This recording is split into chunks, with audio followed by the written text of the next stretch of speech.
Thank you for asking that question, and I can say, as a former school superintendent, I care a lot about this because they are whitewashing our history. That's what they're trying to do. When people come to my office, and I'll let you know a little secret. It's sometimes middle school students, but they come with their parents, and I'm trying to, I'm pretending like I'm informing the middle school kids, but actually it's the parents that I'm informing, not the middle school kids. But the story that I tell is that the building that I work in, the United States Capitol, is a building that was built by enslaved human beings. That's nowhere on the tour. Nobody knows that when they come into my office.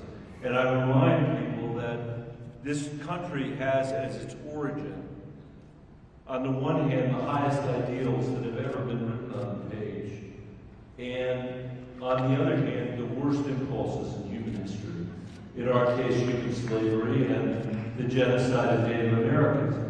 That's not a woke history of the United States, that's the history of the United States.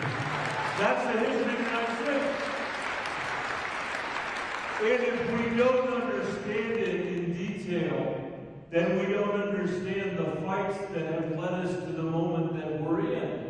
Even as imperfect the moment is that we're now in, I can tell you it seemed a lot more corrupt to Frederick Douglass in 1850, but he never gave up the fight. To the women who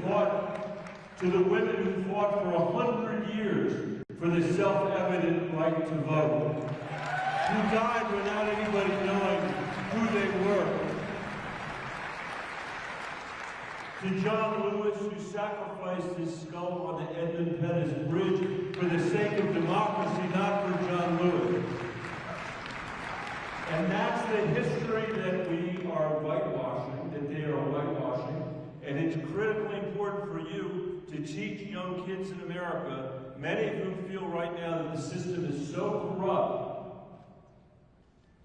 that there's not a role for them to make it better. I'm not here to defend a corrupt system. It is corrupt in many ways.